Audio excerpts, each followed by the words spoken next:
अल्हम्दुलिल्लाहि रब्बिल आलमीन वल आकिबतु लिल मुत्तकीन वस्सलातु वस्सलामु अला सय्यदिल अंबियाइ वल मुरसलीन व अला आलिहि व सहाबिहि अजमाइन अम्मा बाद फ़ौज़ु बिल्लाहि मिनश शैतानिर रजीम बिस्मिल्लाहिर रहमानिर रहीम इन्नस्साअता आतियतुन अकादु उख़फ़ीहा लितुजज़ा कुल्लु नफ्सिम बिमा तस्आ सदक़ल्लाहुल अज़ीम। इन्नल्लाह व मलाइकतहु युसल्लूना अलन नबी या अय्युहल्लज़ीना आमनू सल्लु अलैहि व सल्लिमू तस्लीमा।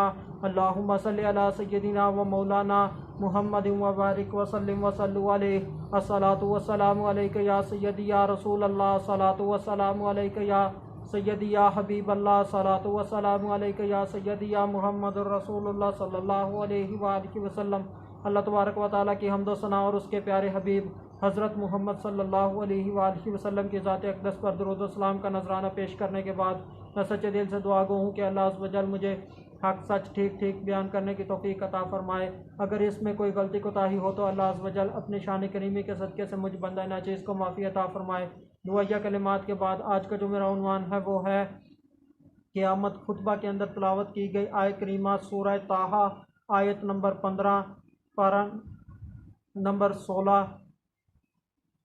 खुद इस आयत करीमा के आगाज़ के अंदर शक को दूर किया गया है। बेशक वक़्त, लम्हा, साअत, घड़ी यानी कि क़यामत आने वाली है। कोई इस बात में शक में पड़ा ना रह जाए कि क़यामत नहीं आएगी, बल्कि क़यामत लाज़मी तौर पर आएगी। क़यामत के दिन पर ईमान लाना ज़रूरी है। क़यामत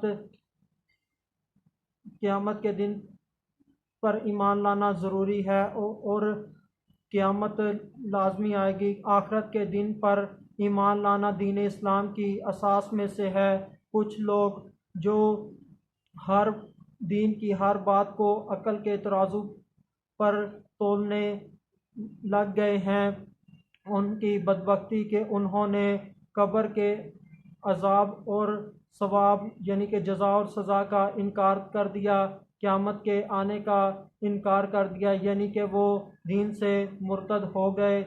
इस आयत करीमा के अंदर इन अल्फाज के बाद अल्लाह अज़्ज़ व जल ने अपनी चाहत का इजहार फरमाया है, यानी कि अल्लाह अज़्ज़ व जल फरमाता है कि मैं चाहता हूँ, मेरी मर्ज़ी ये है, मेरा इरादा ये है, मेरी माशियत ये है, मैं ऐसा करने वाला था।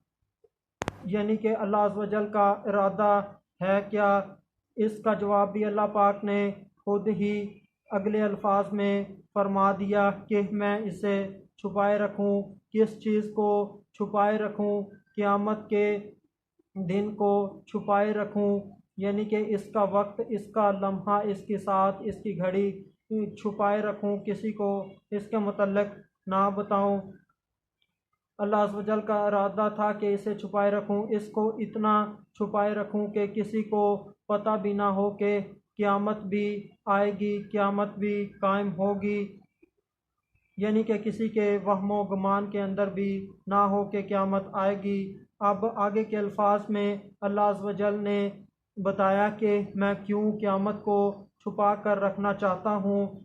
अल्लाह पाक ने इसका जवाब इरशाद फरमाया ताकि जज़ा दिया जाए, यानी कि हर इंसान को उसके अमल का बदला दिया जाए, उसको रिवार्ड दिया जाए, हर शख्स को उसका इनाम मिले। इसलिए क़यामत के दिन को छुपा कर रखा गया है। हर जिन और हर इंसान को उसका रिवार्ड मिलेगा। जैसे उसके अमाल होंगे वैसा उसको उसका रिवार्ड मिलेगा। अगर वो अच्छे काम करेगा, नेक काम करेगा तो अल्लाह अज़्ज़ व जल उसे इनाम से नवाजेंगे। अगर वो गुनाहों में डूबा रहा, गुनाहों में लगा रहा, बुरे काम करता रहा तो अल्लाह अज़्ज़ व जल उसको सज़ा देंगे। हर इंसान के अंदर एक मुफ्ती बैठा है, वो उसे बताता है कि ए बंदे, तू ये काम गलत कर रहा है या दुरुस्त कर रहा है। उसका मुफ्ती, उसका दिल है, वो उसे बता देता है, चाहे वो काम जितना मर्जी शक वाला हो कि ये गुनाह क्या है या सवाब का है, उसका दिल उसे बता देता है। अब बंदे की मर्जी है कि वो उस फतवा के ऊपर अमल करे या ना करे, क्योंकि इंसान वो ही कुछ करता है जिसके लिए वो कोशिश करता है। अगर वो नेक अमाल के लिए कोशिश करेगा तो उसे इनाम दिया जाएगा, अगर वो बुरे काम के लिए कोशिश करेगा तो उसको सज़ा दी जाएगी।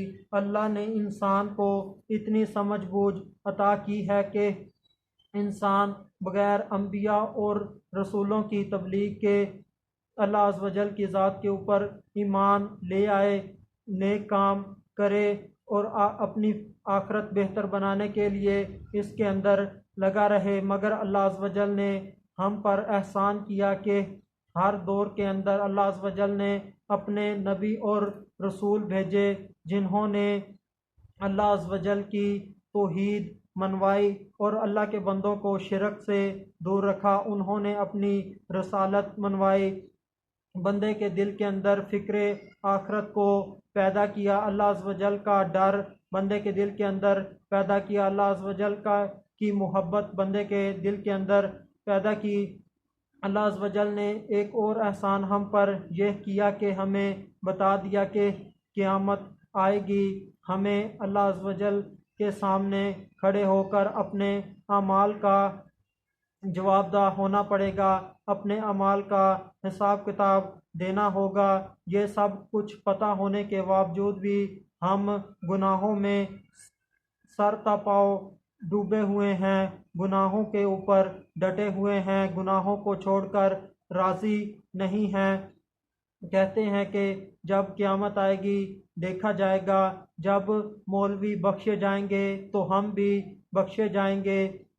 इस तरह के हमने बहाने बनाए हुए हैं और ख़ुद को तसल्ली में रखे हुए हैं। कहते हैं कि कुछ नहीं होता, सब कर रहे हैं।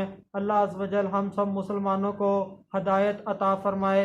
हमें पता है कि क़यामत आएगी, अल्लाह अज़्ज़ व जल की बारगाह में खड़े होना है, अपने अमाल का जवाबदा होना है, वहाँ पर हिसाब किताब होगा।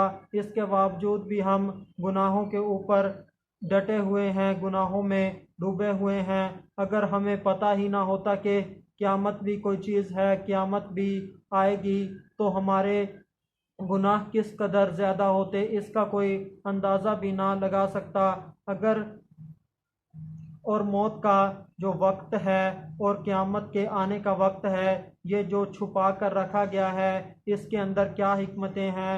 इसके अंदर हिकमत है कि अगर बंदे को बता दिया जाता कि इस वक्त तेरी मौत आएगी, तो वो उस वक्त से थोड़ी देर पहले तौबा कर लेता, नेक अमाल शुरू कर लेता। मगर बंदे को हर वक्त गुनाह नेकियों में लगा रहने के लिए, गुनाहों से बचता रहने के लिए, मोहतात रहने के लिए मौत का वक्त नहीं बताया गया कि उसे ये तो पता है कि क़यामत आए, मौत आएगी, मर जाना है, इस दुनिया से चले जाना है, और अब जो नेक काम कर सकते हैं वो मरने के बाद नहीं कर सकते। और क़यामत का दिन जो छुपा कर रखा गया है, इसका वक्त जो छुपा कर रखा गया है, इसके अंदर भी हिकमत है। अगर क़यामत का वक्त बता दिया जाता तो तमाम लोग जब क़यामत करीब होती तो नेक अमाल करने लग जाते, ईमान ले आते, और उससे पिछली ज़िंदगी में नेक अमाल ना करते, यानी कि वो मुत्तकी और परहेज़गार ना होते। आखिर में अल्लाह तबारक व तआला से दुआ है कि अल्लाह अज़्ज़ व जल हमें फ़िक्र आखरत करने वाला बनाए, नेकियां करने वाला बनाए और गुनाहों से बचने वाला बनाए। वमा अलैना इल्लल बलागुल मुबीन।